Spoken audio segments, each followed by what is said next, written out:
超凍，但係好靚。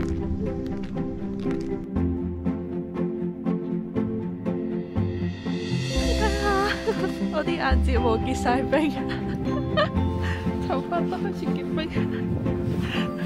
超級靚嘅呢度，俾大家睇下。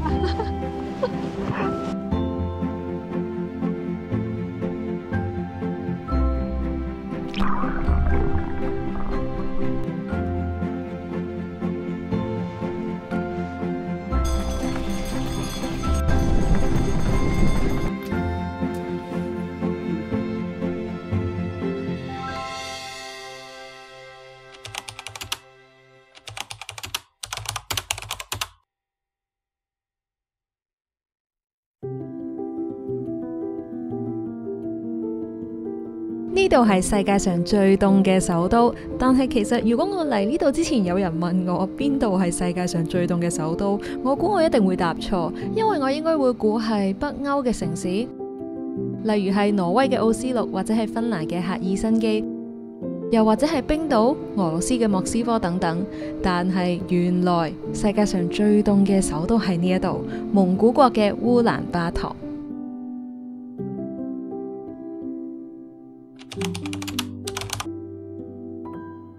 又一次回來烏蘭巴托成吉思汗國際機場，我又返嚟啦！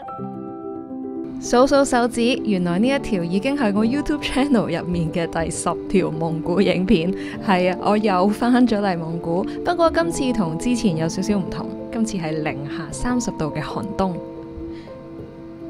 Hello， 呢度係 Best Western 酒店啦。咁呢間酒店咧，雖然都有啲舊啦，但係其實覺得都幾舒服嘅，同埋重點係好溫暖，因為而家出邊其實只係零下19度，但係間房入邊咧係非常溫暖嘅，所以係完全 feel 唔到出邊係咁凍。但係因為出邊太凍啦，所以我而家係有少少連出去食嘢都唔想出去。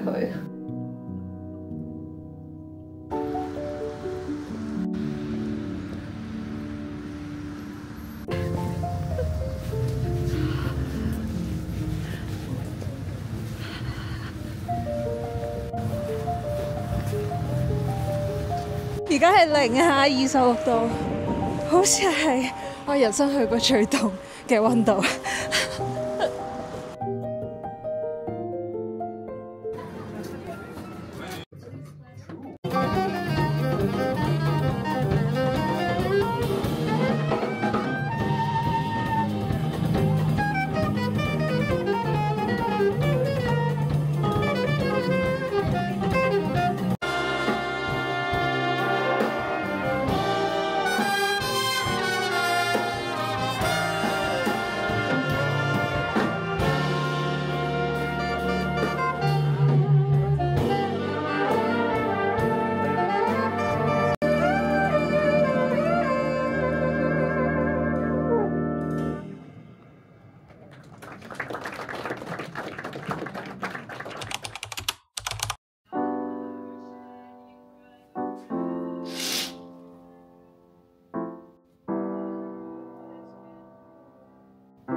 我都係 check in 嘅時候先知道咧，原來喺蒙古嘅內陸機咧，佢有一個行李嘅重量限制嘅，就係15K 啦。咁我地圖先知道，原來我個行李咧其實係超重嘅，我個行李係17K，所以係重咗2kg。好彩咧，佢呢度行李超重嘅收費係都幾平啦，即係佢係收咗我大概2蚊美金度，咁所以最後就係俾錢解決咗件事。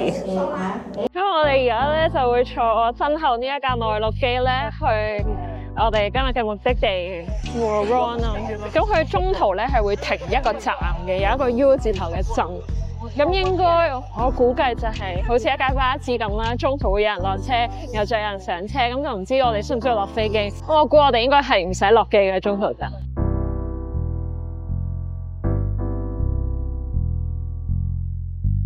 其實今次之所以會選擇喺零下30度嘅寒冬嚟到蒙古，係因為我想去蒙古嘅北部睇一個結咗冰嘅湖。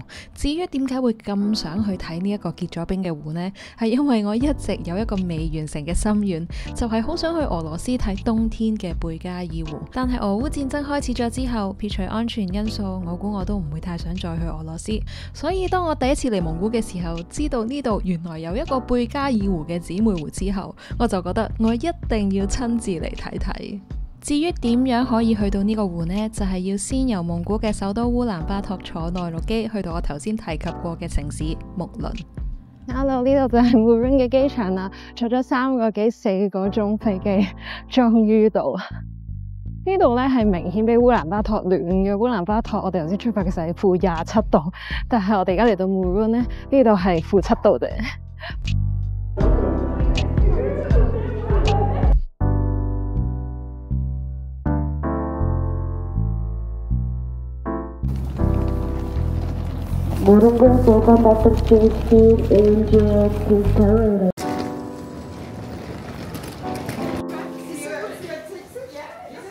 呢度咧就係我哋今晚喺 Mourane 住嘅酒店啦，咁咧佢叫做51白 Hotel， 好似頭先喺飛機上面見嘅，差唔多所有遊客咧都住晒呢間酒店樣，係咁見到啲熟悉嘅面孔，俾大家睇下呢間酒店係點嘅樣。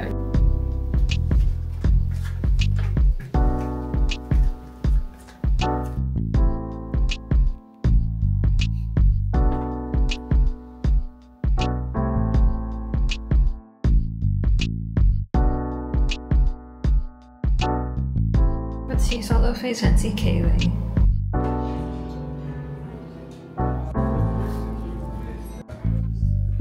We reached to that small town, Hattat, and from there, around exactly this.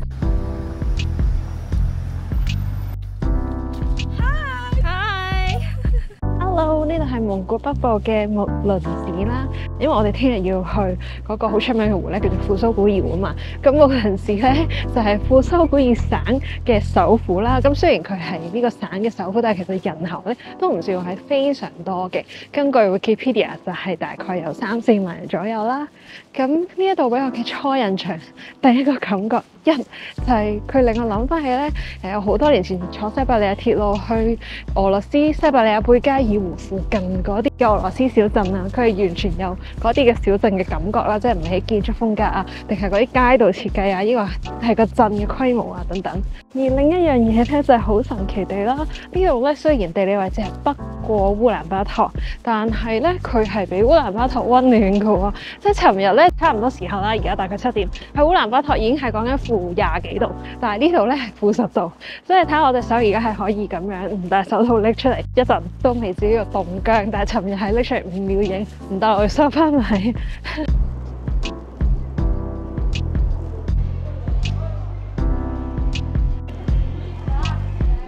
相比起超市，我覺得呢度比較似批發場，係完全令我諗起嗰陣時喺泰國都係有行過一啲類似咁樣嘅 supermarket。又要再一次同大家介紹喺蒙古嘅合味道杯麵呢，全部都係香港版嘅。俾大家睇下呢個，之前啲 vlog 都有介紹過，係香港。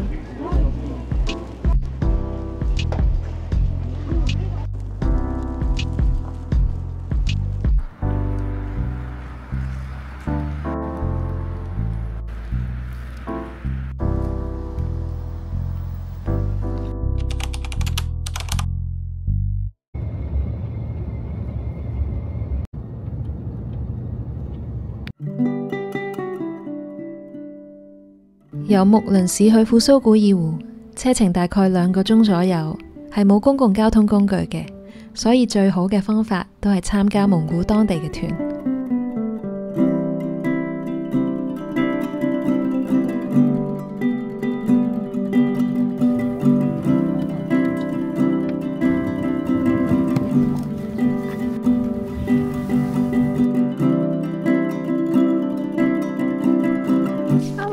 呢度係蒙古嘅庫蘇古爾湖，超靚！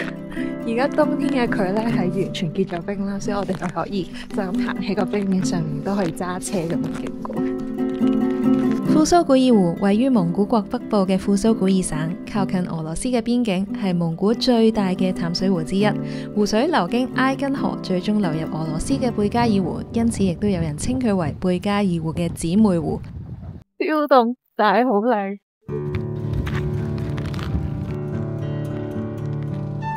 富蘇古爾湖最出名嘅呢，就係佢嘅湖水極清澈，幾乎冇雜質，透明度極高，亦都係因為咁，所以佢嘅湖水喺結冰嘅時候，先會可以睇到啲冰層好似玻璃咁清澈，冰下嘅氣泡啊、裂紋啊，甚至係湖底嘅細節都能夠一一睇到。雖然蒙古嘅天氣好凍，所以每年大概11月去到第二年嘅5月，湖面都會係完全結冰嘅狀態。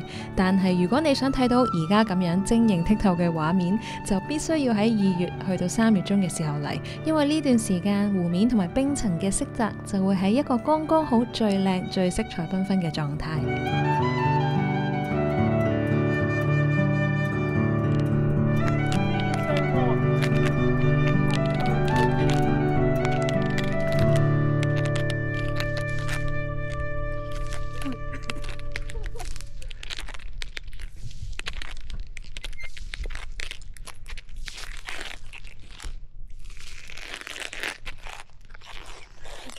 幫手兩張相，大家成日問，咦喺冰度行係咪好跣？其實係 OK 嘅，因為導遊係俾咗呢啲少少嘅冰爪我哋，好細嘅，就咁箍住對鞋。我哋而家去食晏。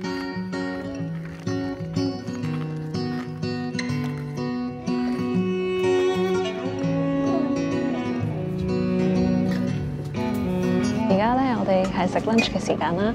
因為而家係 Ice Festival 啦，咁所以有好多啲當地嘅遊牧民族咧喺呢度附近 set up 咗啲蒙古包啦。而每一個蒙古包咧都可以話係一間餐廳嚟嘅。咁我哋而家就入咗呢一間餐廳蒙古包餐廳嗰度食一啲煎餃，就係蒙古傳統餃子嚟嘅，好大隻。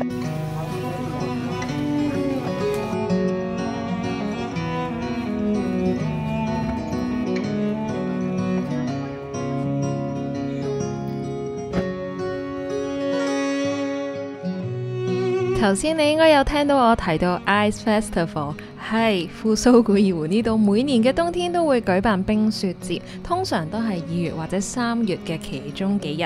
而喺冰雪節嘅期間，結咗冰嘅湖面就會成為各種活動嘅舞台，例如係攤檔、歌舞表演、溜冰，甚至係一啲小型冰雕展等等。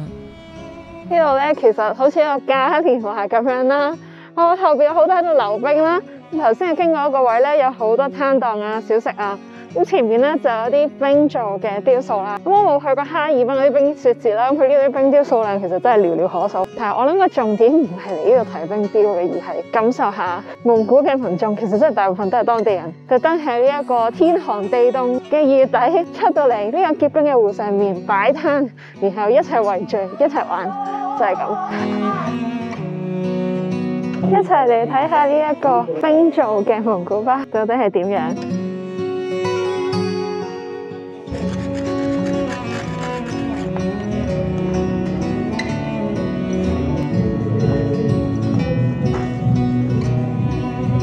嗰邊仲有一個舞台咧，係會有表演嘅，咁但係主要都係唱緊你哋而家聽到後邊播緊嗰啲歌啦，所以都係啲蒙古嘅歌，唔識。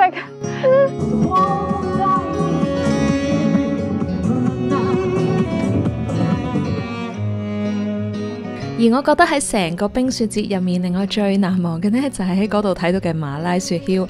雖然馬拉雪橇並唔係蒙古獨有，但係亦都係蒙古北部冬日文化重要嘅一部分。唔止係當地人嘅交通工具，亦都展現咗遊牧技術嘅精髓。而喺冰雪節入面，馬拉雪橇比賽就係當地人非常之期待嘅重頭戲之一。啲選手會駕駛住由馬拉嘅傳統木製雪橇，沿住一條賽道鬥快去到終點。雖然聽落好似好刺激咁樣，但係其實對於我呢啲觀眾嚟講，唔係太 feel 到嘅。一嚟係因為我哋只可以企喺終點嗰度等待睇啲馬拉雪橇衝線嘅一刻，所以唔係太睇到成場比賽嗰個節奏。二嚟就係喺零下20度嘅氣溫底下，企喺戶外嗰度咁樣等法，其實都真係唔嘢少。有幾個 moment， 我覺得我成個人都就快要結冰，太凍啦，實在真係幾刺激，都唔係太 enjoy 到。不過 overall 嚟講，都係一個幾特別、幾畢生難忘嘅經歷。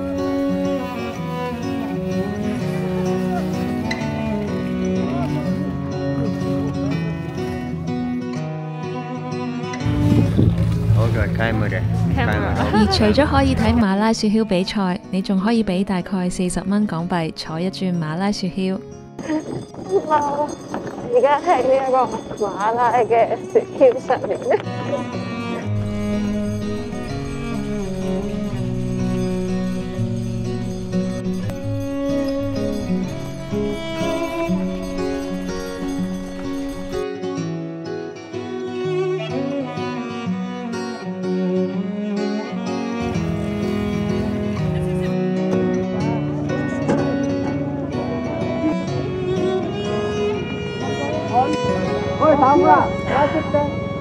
OK， 即刻成個人都溫暖晒。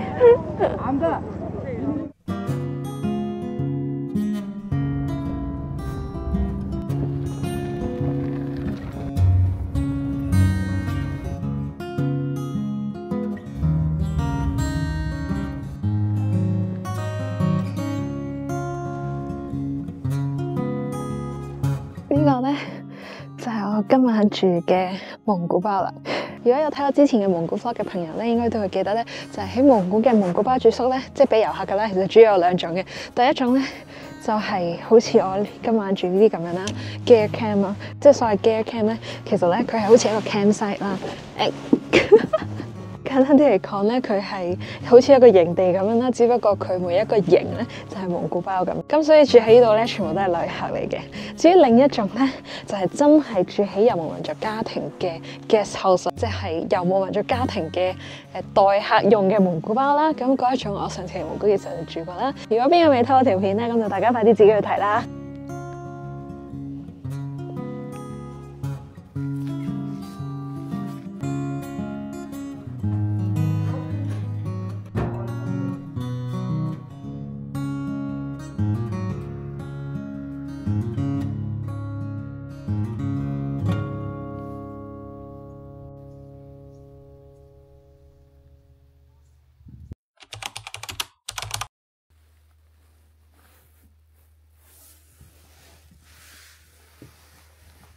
日出啦，好靚啊！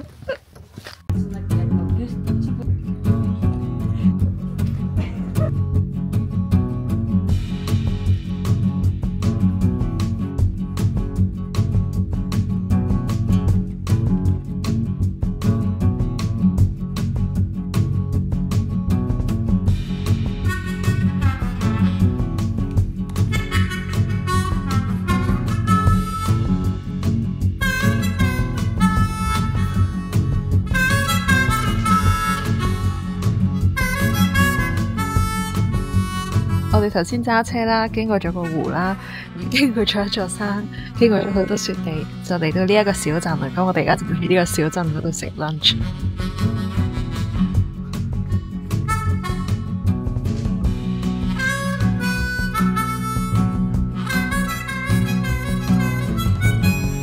靚啊呢度！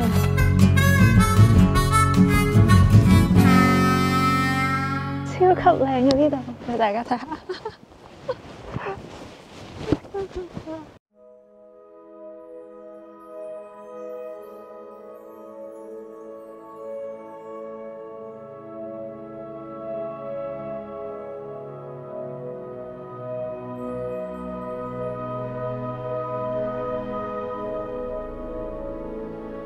呢條河叫做 Jagan River， 係一條零下50度都唔會結冰嘅河流。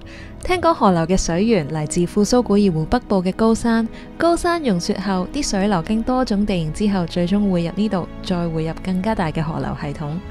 由於Jagan River 嘅水溫就算喺寒冷嘅冬天都唔會結冰，所以又有個稱號叫做不凍河。對於當地嘅生態有非常之重要嘅影響，因為佢成為咗好多水鳥、魚類或者係其他濕地生物喺寒冬嘅棲息地。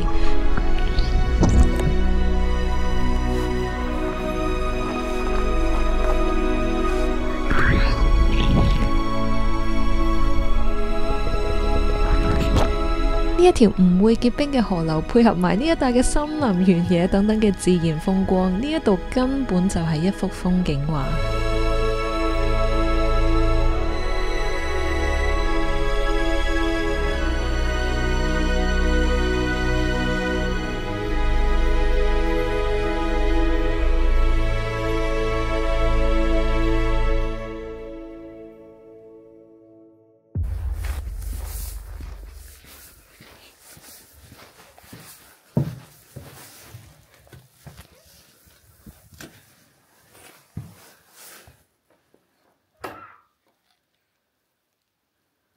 Hello， 終於到咗我哋今晚住嘅地方啦！呢度叫做Jagan Lodge， 係一間好新同埋好靚嘅 lodge 啦。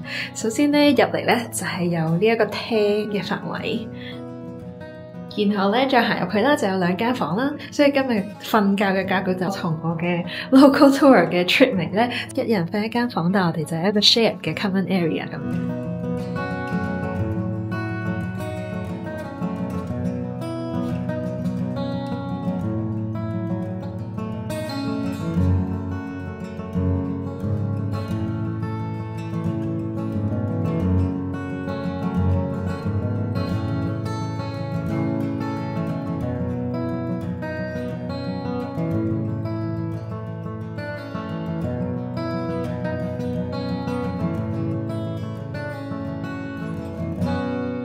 頭先導遊話呢個係真嘅熊皮。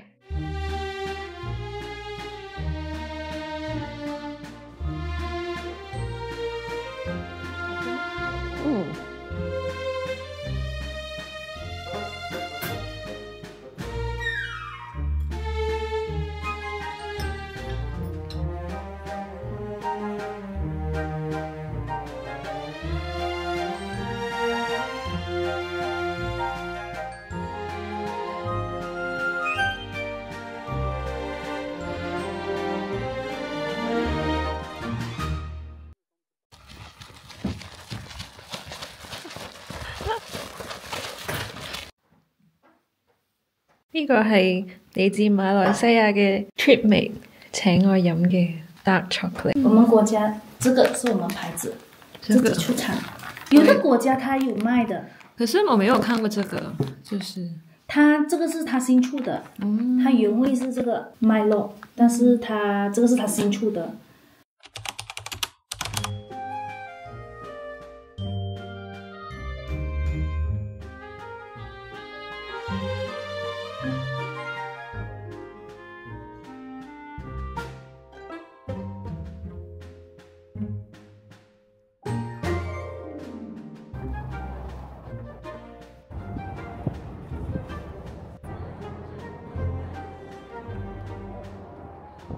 呢度係有一個湖，唔係有一條河係冇結冰嘅。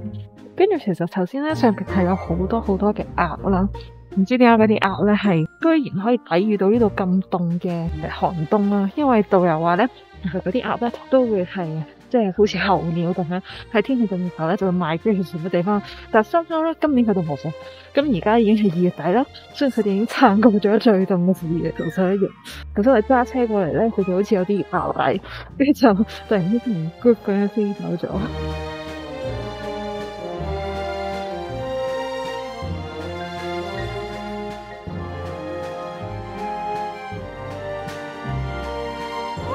Your hair is just only your hair, but your eyes and everything is.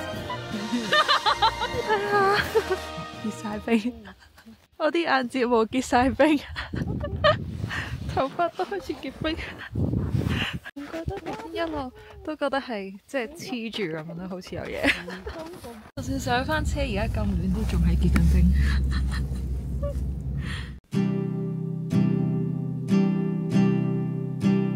除咗想睇結咗冰嘅富蘇古爾湖，其實我之所以會選擇喺零下30度嘅寒冬嚟到蒙古，仲有一個主要嘅原因就係佢哋。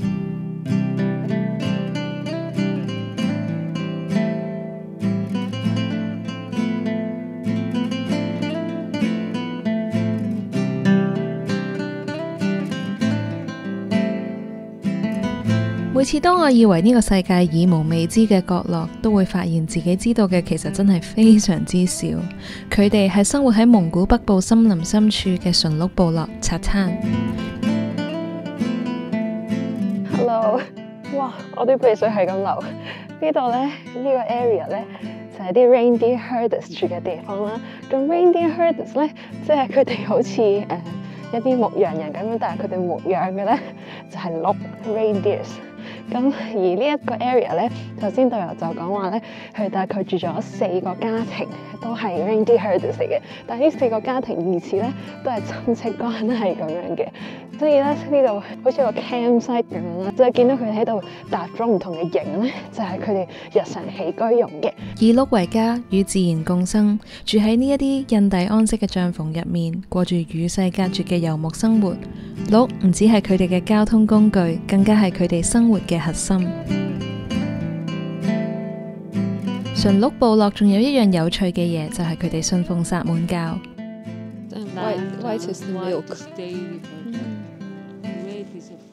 因為其實我對薩滿冇乜認識嘅，但係頭先導遊就講啦，咁呢度唔同嘅顏色咧就象徵住唔同嘅嘢嘅。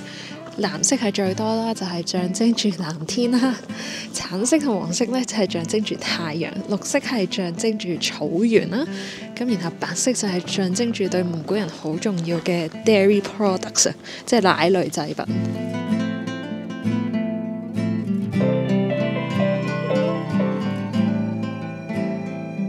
頭先導遊話咧，呢度係佢哋個 winter camp 啦。咁佢哋每年咧喺10月左右咧就會嚟呢度啊。咁然後留到3月度咧就會去第二個地方，就係佢哋嘅 summer camp。咁如果遊客要去睇佢哋嘅 summer camp 咧，就需要騎2日先可以去到嘅。所以要探訪馴鹿部落其實絕對不容易，因為佢哋住喺蒙古北部最偏遠嘅地方之一，加上佢哋係遊牧民族，每個季節住嘅地方都唔同。而其實我今次選擇冬天嚟探訪佢哋已經係最容易，可以由影片開頭提過嘅木倫小鎮，再坐大半日嘅越野車就能夠去到佢哋住嘅地方。而頭先我都有講，如果夏天要去探佢哋嘅話，係必須要騎馬先可以去到。我哋而家準備要騎後邊呢一啲嘅鹿，咁呢2隻鹿咧都係由我哋頭先參觀嗰個嘅 reindeer herders 嘅 family 去養嘅。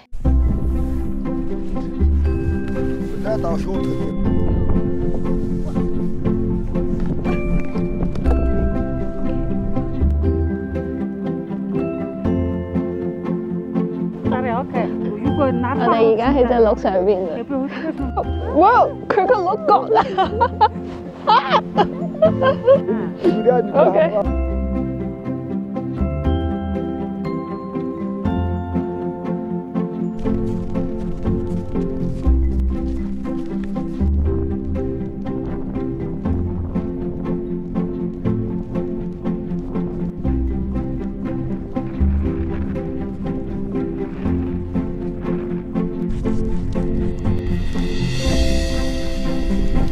就係咁，我今次嘅蒙古北部行程已經完成得七七八八。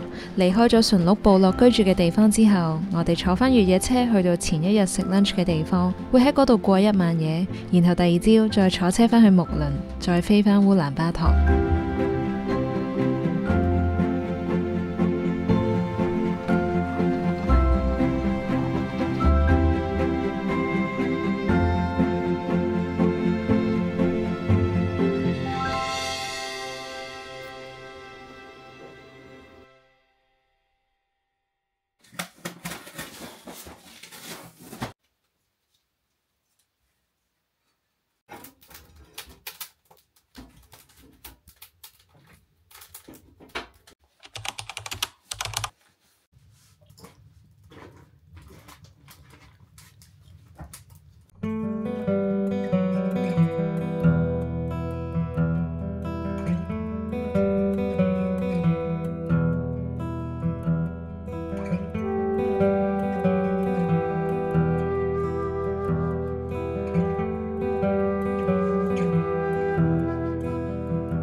我好記得嗰日回程嘅時候，我係咁喺度諗，到底點解旅行會令我咁上癮？我發現原來旅行令我咁上癮嘅地方並唔係任何嘅目的地，而係因為每一次嘅旅行我都唔只係抵達咗一個目的地，而係親眼地睇到生活嘅唔同可能性。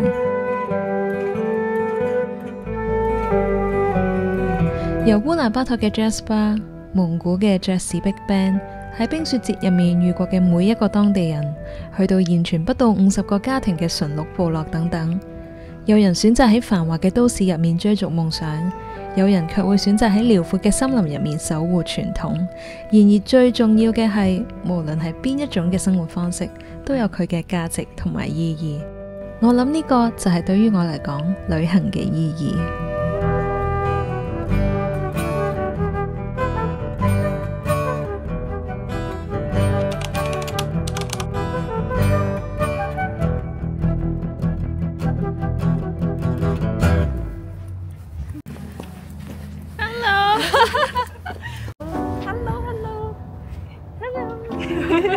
欢迎你再来蒙古。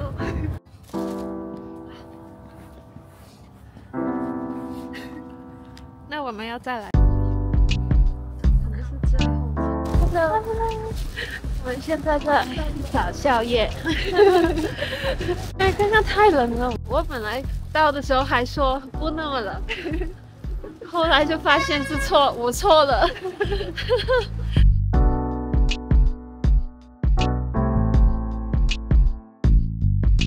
现在是2月份嘛，然后蒙古的百越节快要到了，所以呢，现在有很多地方有卖，就是蒙古的一些奶制品啊之类的，就是有很多展览。像在后面就有一个，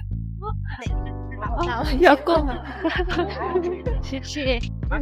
好冷。先吃东西，需要一点热量。Sorry, thank you。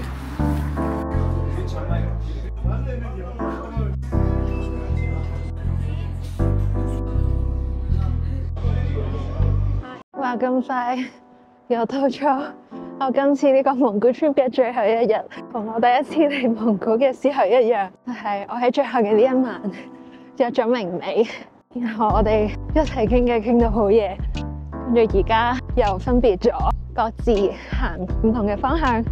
佢翻去屋企啦，我就翻去酒店。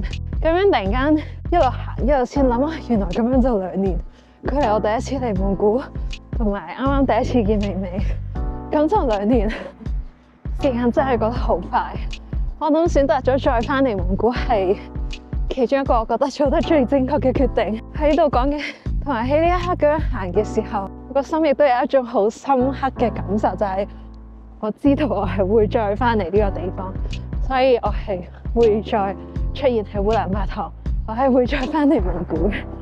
所以蒙古，下次見啦！唔知下次見到你會唔會係我未嚟過，但係最多人嚟過嘅夏天呢？